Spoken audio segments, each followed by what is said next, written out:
This may well be the most important inquiry of our lifetimes.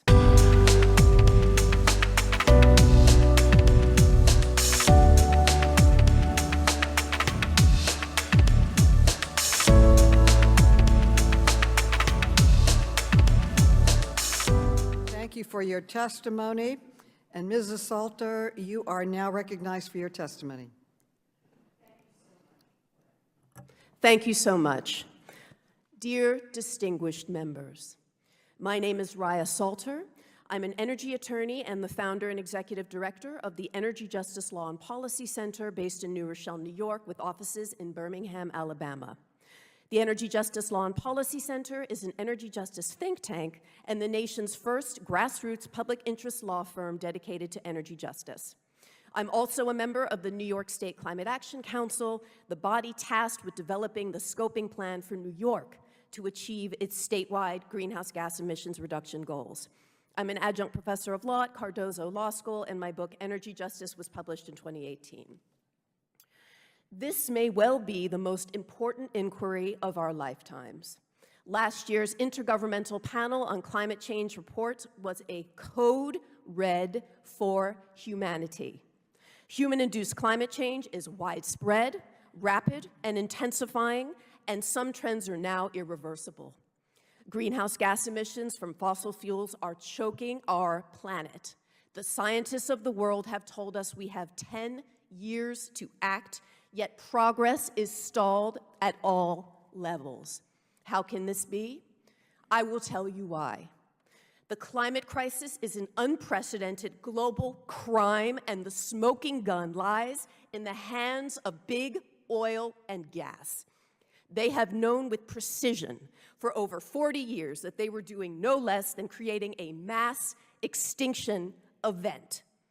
As over 20 pending lawsuits by U.S. states and cities now attest, the response from the oil and gas industry was to hide the truth in a coordinated and well-financed big tobacco-style misinformation campaign. All the while, the emissions during the last decade have been higher than at any time in human history. The only way to achieve the goals of the Paris Agreement and limit global warming to 1.5 degrees C is to rein in big oil and gas. On this, we are falling short. According to the United Nations, the combined 2020 nationally determined contributions, or the country's plans for climate action, are not sufficient to meet the goals of the Paris Agreement.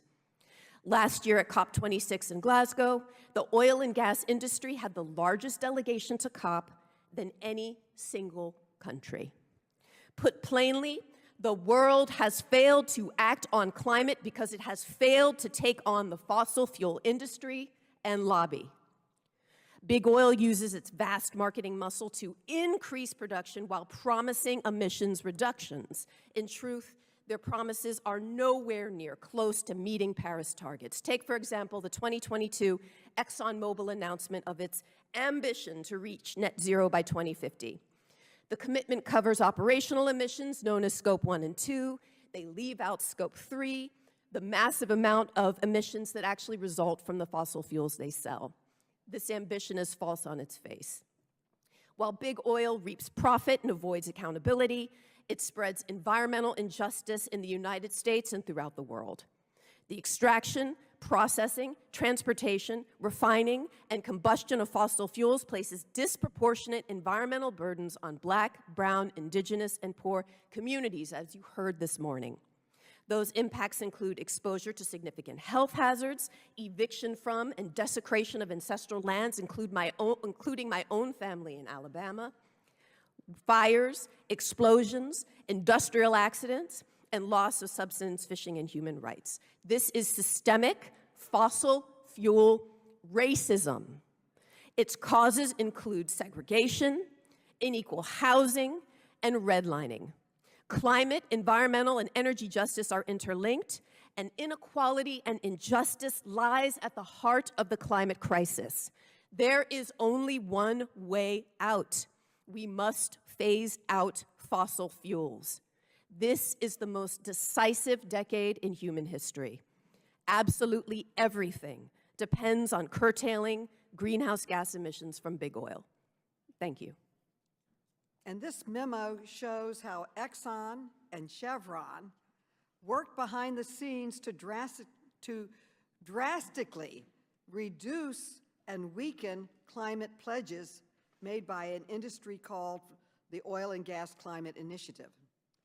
The memo shows the two companies wanted to remove any commitment for oil companies to, quote, align their advocacy with their climate-related positions, end quote.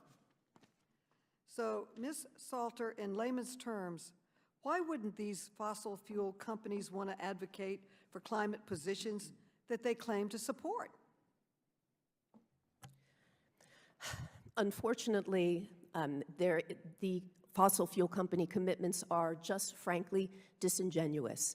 As you mentioned, the fossil fuel lobby combats climate action on every single level: global, national, state, and regional. And that includes New York State, where API is putting the fossil fuel playbook into practice to undermine our ability to reach our transition away from fossil fuel.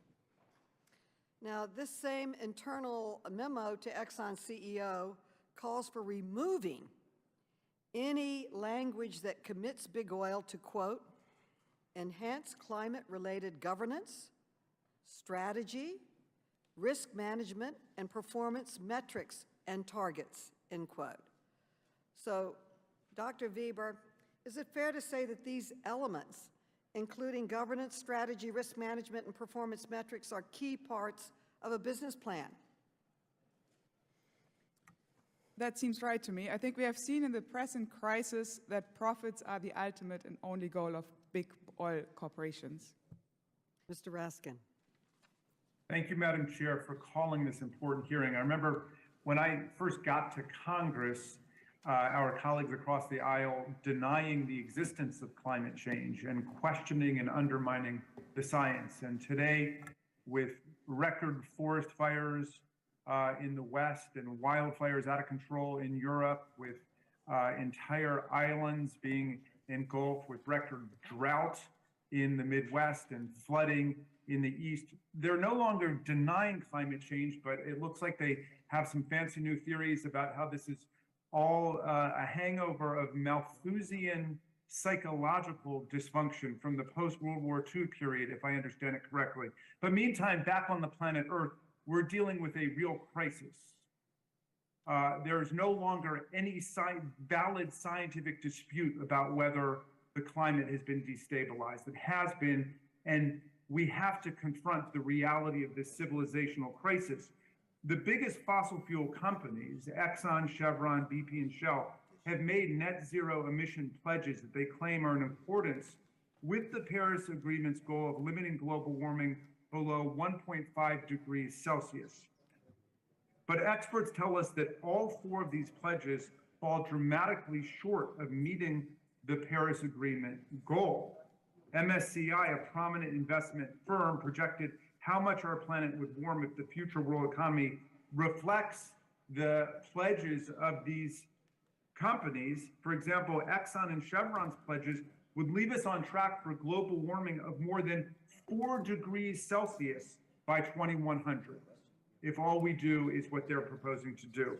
Dr. Cha, could you describe for us what an average global warming of 4 degrees Celsius would mean for our environment and for the habitability of our communities, both in North America and in other parts of the world?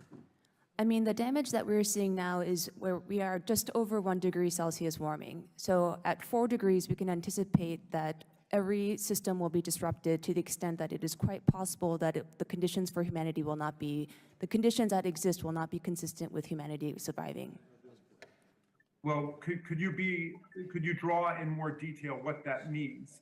Are we talking about more dramatic levels of ocean rise, flooding, engulfing of entire islands, countries? Are we talking about much greater climate migration, millions of climate refugees? I mean, what are we looking at if we just do what the big oil companies are telling us to do? Yes, we will see all of that.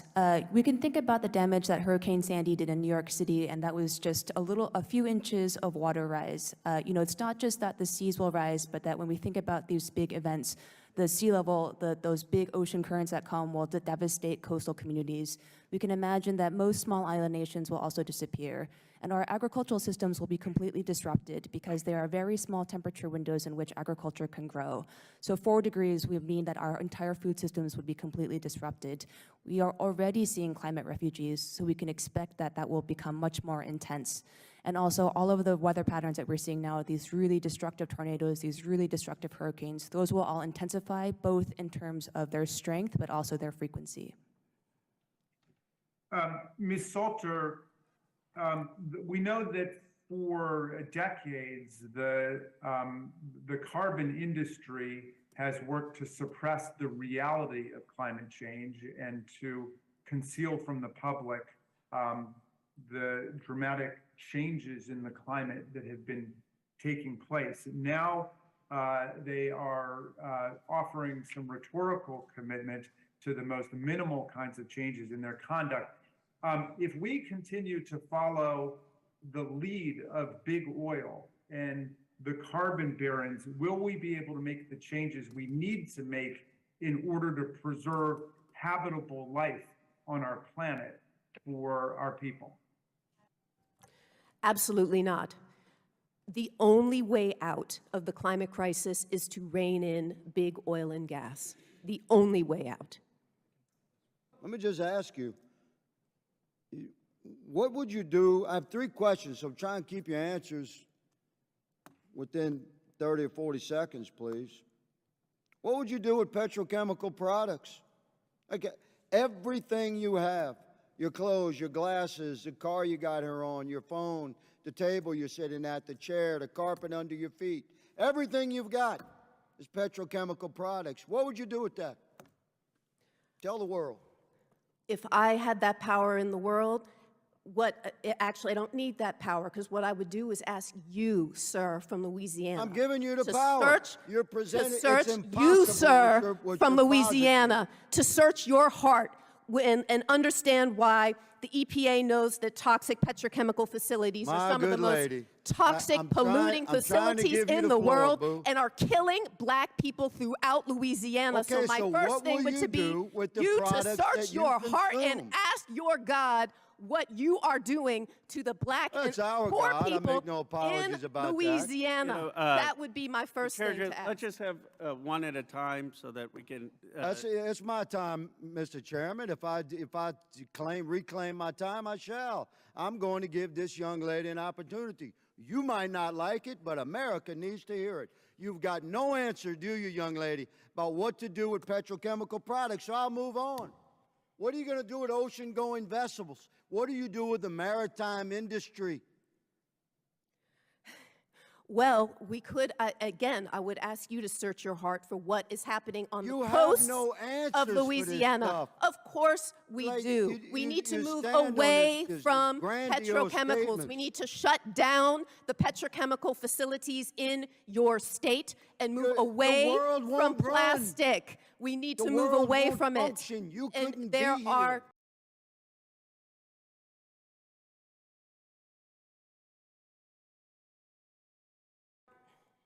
It's insane.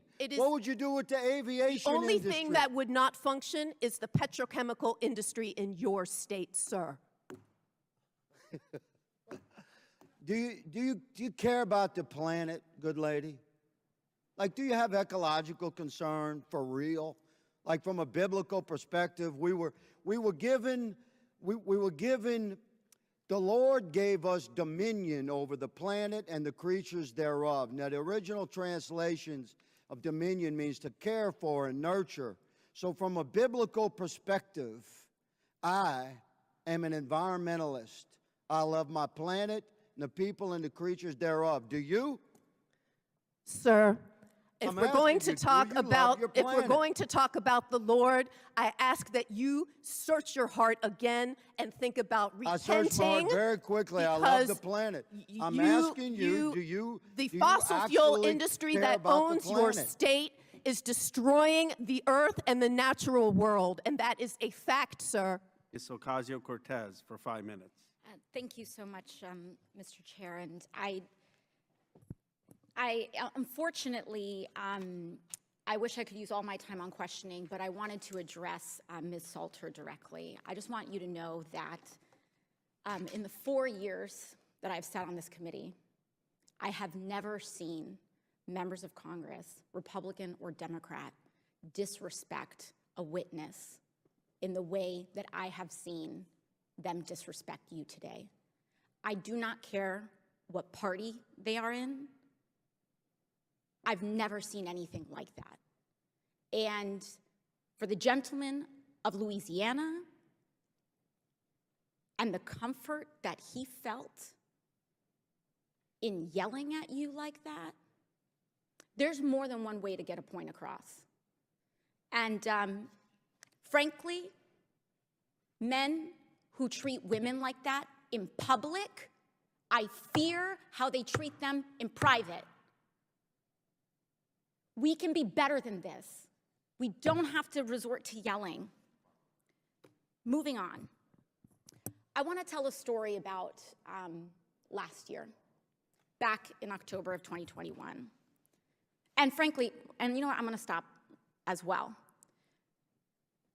I would hope that someone would issue you an apology, but because I don't believe he will, I want to apologize to you about the conduct of this committee and what we just witnessed. The people do not deserve to see that, and we deserve to put forward a better front. So I just want to let you know that, Ms. Salter. Thank you, ma'am. I just wanted to thank you, and you've provided so much leadership and courage. They can come for me all day long. Well, let's get them today then. And it's inhumane.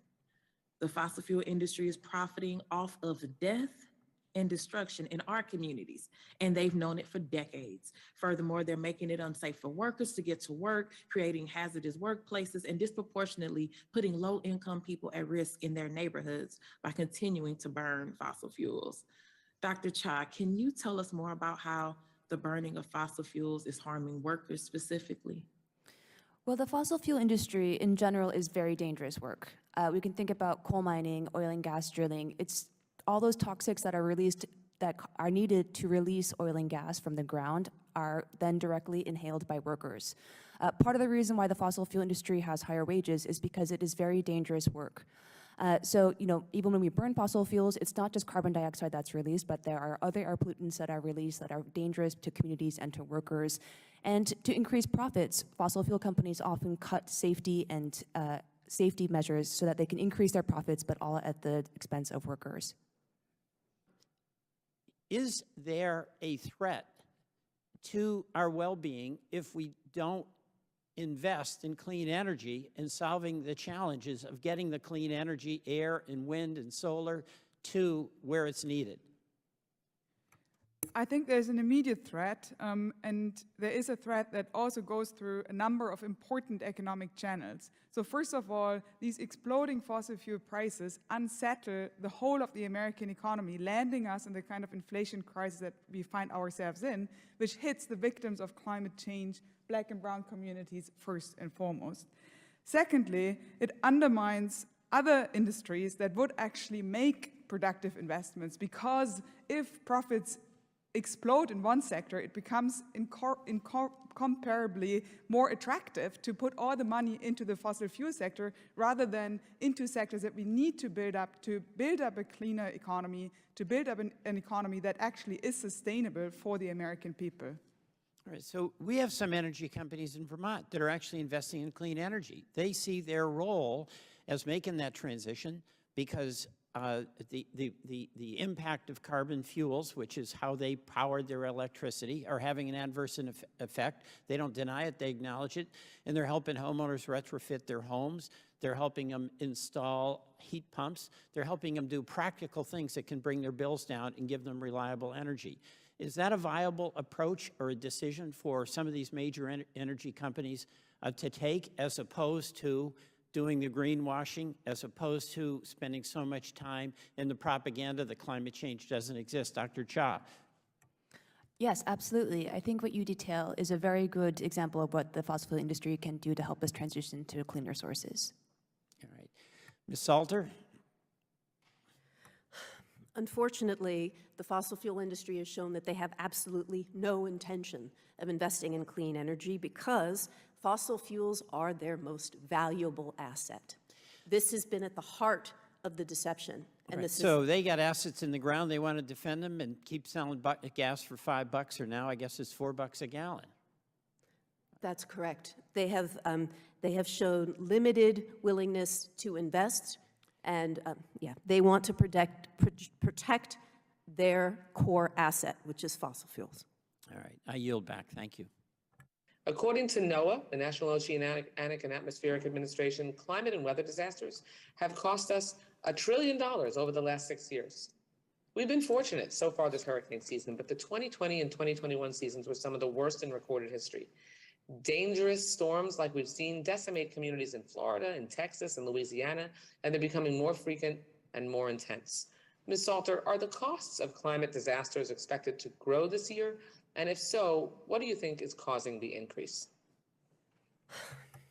The costs of climate inaction are growing, and they will continue to grow as we let the fossil fuel industry go unchecked.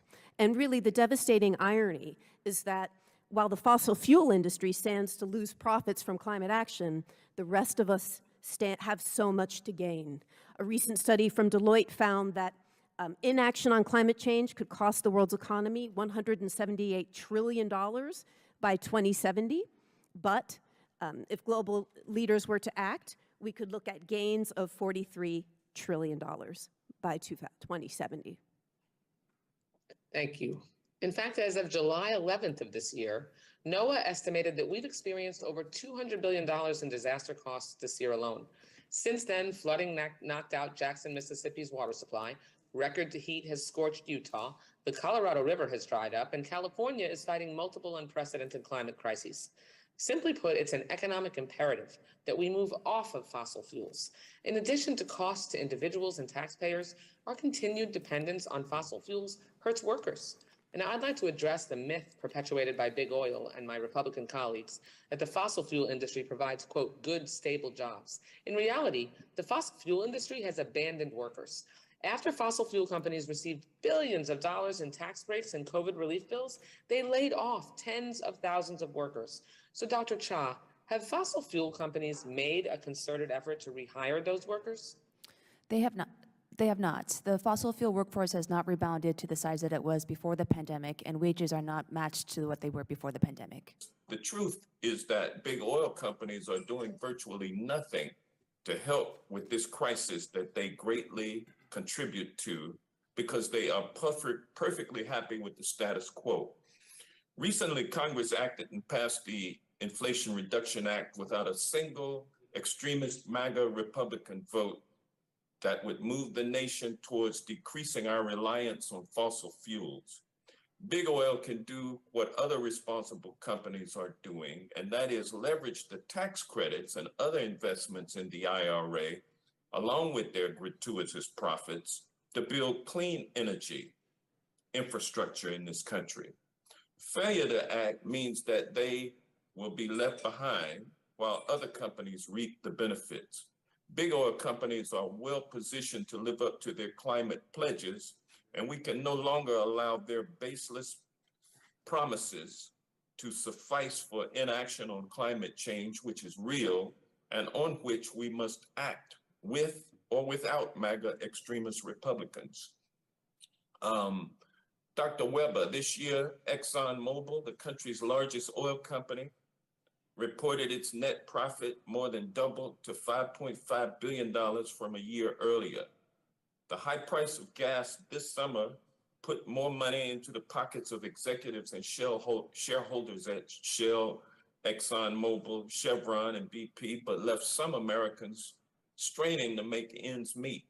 As a professor of economics, can you make the case that oil companies have engaged in profiteering and price gouging to achieve record profits during a period of global uncertainty? Thank you, sir. Reading through the earnings calls of fossil fuel companies, we can see that they very explicitly have pursued a strategy that they call being disciplined on investment. In other words, they have very consciously not increased production in the ways in which they could have. Now that should be good for climate change, but it's first and foremost good for their own profit. So the motivation is they created the supply and demand situation just so that they could reap the handsome profits. It's a situation where they have higher profits on lower volumes. Now, if you can produce less and make more money from it, would you start producing more? That's the rationale behind what they're doing. Ms. Salter, do you believe that big oil's pledges are sincere? They are absolutely insincere. They have no intention of wavering from selling their core product, which is fossil fuels. They are, be it from carbon capture and sequestration, which they know will not work, to pushing so-called solutions like renewable natural gas. Their modus is to continue to produce throughout whatever transition may happen and continue to push states like New York that are trying to move away from fossil fuels to include these false solutions in our energy plans. Thank you. Thank you. My time has expired and I yield back. Everything about the climate crisis makes it harder for those who are poor and least resilient to live a daily life. In New York, we've taken a look at, New York is the genesis of the Federal Justice 40, and we've looked at indicators of what causes climate vulnerability and who is experiencing environmental burden.